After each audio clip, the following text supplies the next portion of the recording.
दोस्तों, आज की कहानी का नाम है मूर्ख कौन। किसी गांव में एक सेठ रहता था। उसका एक ही बेटा था जो व्यापार के काम से परदेश गया हुआ था। सेठ की बहू एक दिन कुएं पर पानी भरने गई।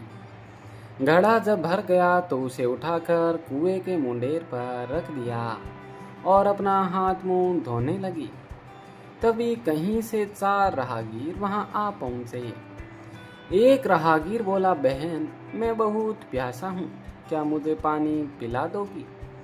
सेठ की बहू को पानी पिलाने में थोड़ी झिझक महसूस हुई, क्योंकि वह उसमें कम कपड़े पहने हुए थी।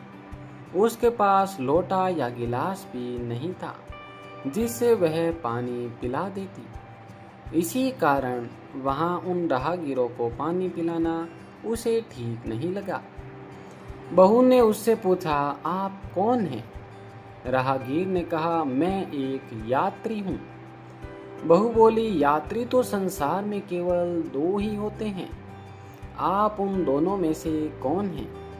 अगर आपने मेरे इस सवाल का सही जवाब दे दिया तो मैं आपको पानी पिला दूंगी, नहीं तो मैं पानी नहीं पिलाऊंगी। बेचारा राहगीर उसकी बात का कोई जवाब नहीं दे पाया। तभी दूसरे राहगीर ने पानी पिलाने की विनती की। बहू ने दूसरे राहगीर से पूछा, अच्छा, तो आप बताइए कि आप कौन हैं? दूसरा राहगीर तुरंत बोल उठा, मैं तो एक गरीब आदमी हूँ। सेठ की बहू बोली, भैया, गरीब तो केवल 2 ही होते हैं, आप उनमें से कौन हैं? प्रश्न सुनकर दूसरा राहगीर चकरा गया। उसकी कोई जवाब नहीं सूझा तो वह चुपचाप हट गया। तीसरा राहगीर बोला, बहन, मुझे बहुत प्यास लगी है, ईश्वर के लिए तुम मुझे पानी पिला दो। बहू ने पूछा, अब आप कौन हैं? तीसरा राहगीर बोला, बहन, मैं तो एक अनपढ़ गंवार हूँ। यह सुनकर बहू बोली, अरे भाई, अनपढ़ गंवार तो इस संसार में बस 2 ही होते हैं, आप उनमें से कौन हैं? बेचारा तीसरा राहगीर भी कुछ बोल नहीं पाया। अंत में चौथा राहगीर आगे आया और बोला, बहन, मेहरबानी करके मुझे पानी पिला दे। प्यासे को पानी पिलाना तो बड़े पुण्य का काम होता है। सेठ की बहू बड़ी ही चतुर और होशियार थी। उसने चौथे राहगीर से पूछा, आप कौन हैं? वह राहगीर अपनी खीज छिपाते हुए बोला, मैं तो बहन बड़ा ही मूर्ख हूँ। बहू ने कहा, मूर्ख तो संसार में केवल 2 ही होते हैं, आप उनमें से कौन हैं? वह बेचारा भी उसके प्रश्न का उत्तर नहीं दे सका। चारों पानी पिए बगैर ही वहां से जाने लगे। तो बहू बोली, यहाँ से थोड़ी ही दूर पर मेरा घर है, आप लोग कृपया वहां चलिए, मैं आप लोगों को पानी पिला दूंगी। चारों राहगीर उसके घर की तरफ चल पड़े। बहू ने इसी बीच पानी का घड़ा उठाया और छोटे रास्ते से अपने घर पहुंच गई।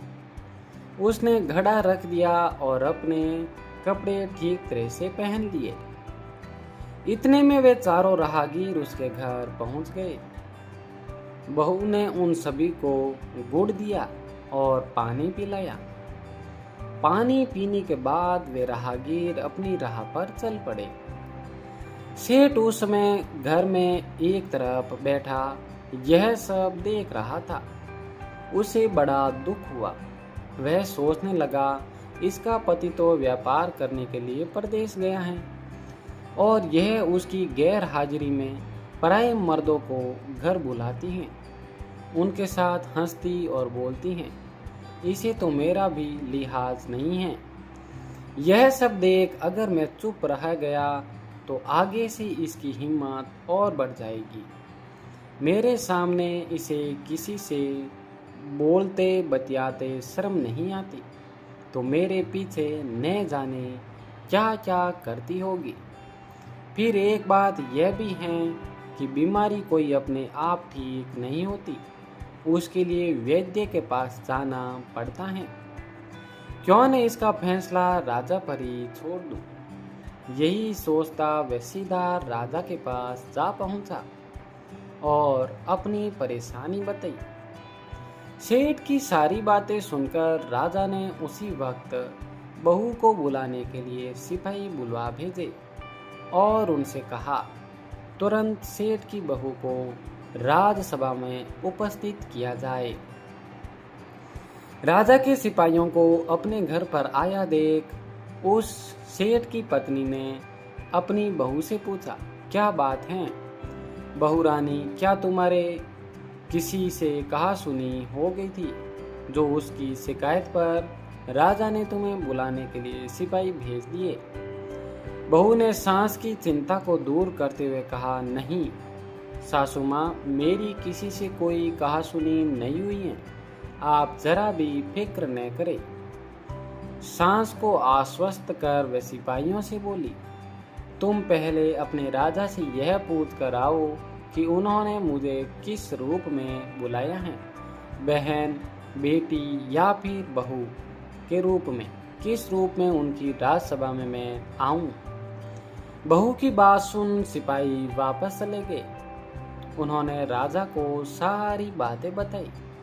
राजा ने तुरंत आदेश दिया कि पालकी लेकर जाओ और कहना कि उसे बहू के रूप में बुलाया है।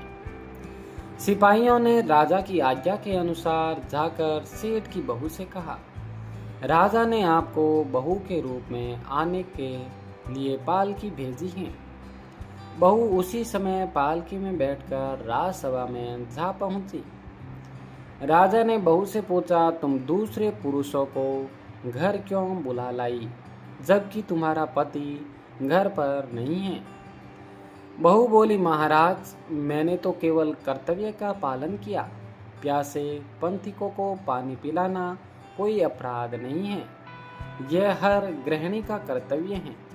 जब मैं कुएं पर पानी भरने गई थी, तब तन पर मेरे कपड़े अजनबियों के सम्मुख उपस्थित होने के अनुरूप नहीं थे।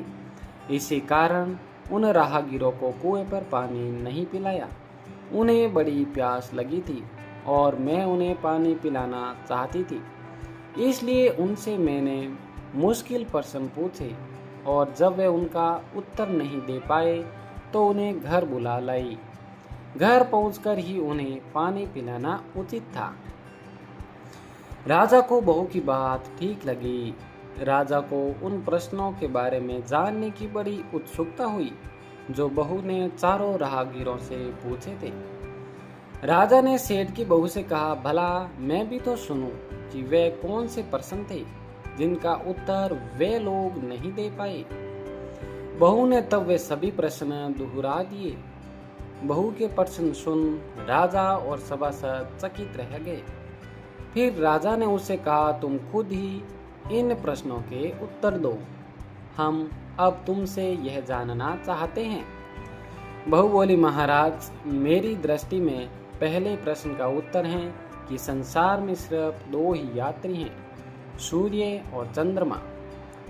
मेरे दूसरे प्रश्न का उत्तर है कि बहू और गाय। इस पृथ्वी पर ऐसे दो प्राणी हैं जो गरीब हैं। अब मैं तीसरे प्रश्न का उत्तर सुनाती हूँ। महाराज, हर इंसान के साथ हमेशा अनपढ़ गवारों की तरह जो हमेशा चलते रहते हैं, वह हैं भोजन और पानी। चौथे आदमी ने कहा था कि वह मूर्ख हैं, और जब मैंने उससे पूछा कि मूर्ख तो दो ही होते हैं, तुम उनमें से कौन से मूर्ख हो, तो वह उत्तर नहीं दे पाया। इतना कहकर वह चुप हो गई। राजा ने बड़े आश्चर्य से पूछा, क्या तुम्हारी नज़र में इस संसार में सिर्फ दो ही मूर्ख हैं?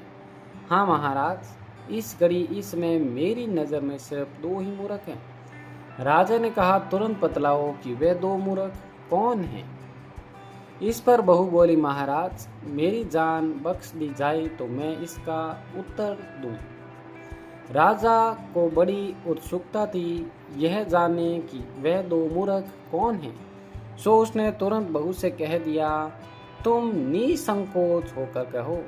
हम वचन लेते हैं तुम्हें कोई सजा नहीं दी जाएगी। बहू बोली, महाराज मेरे सामने इस वक्त दो ही मूर्ख हैं। फिर अपने ससुर की ओर हाथ जोड़कर कहने लगी, पहले मूर्ख तो मेरे ससुर जी हैं, जो पूरी बात जाने बिना ही अपनी बहू की शिकायत राज दरबार में की। अगर इन्हें शक हुआ ही था तो यह पहले मुझसे पूछ लेते, मैं खुद ही इन्हें सारी बातें बता देती। इस तरह घर परिवार की बेइज्जती तो नहीं होती। ससुर को अपनी गलती का एहसास हुआ। उसने बहू से माफी मांगी। बहू चुप रही। राजा ने तब पूछा, और दूसरा मूर्ख कौन है? बहू ने कहा, दूसरा मूर्ख खुद इस राज्य का राजा है, जिसने अपनी बहू की मान मर्यादा का जरा भी ख्याल नहीं किया और सोचे समझे बिना ही बहू को भरी राजसभा में बुलवा लिया। बहू की बात सुनकर राजा पहले तो क्रोध से आग बबूला हो गया, परंतु तभी सारी बातें उसकी समझ में आ गई। समझ में आने पर राजा ने बहू को उसकी समझदारी और चतुराई की सराहना करते हुए उसे ढेर सारे पुरस्कार देकर सम्मानित और शहीद विदा किया। दोस्तों, अगर ये कहानी पसंद आए तो इसे लाइक, शेयर एंड सब्सक्राइब करें और ऐसी ही कहानियाँ देखने के लिए अन्नू स्टोरी चैनल को सब्सक्राइब जरूर करें। धन्यवाद।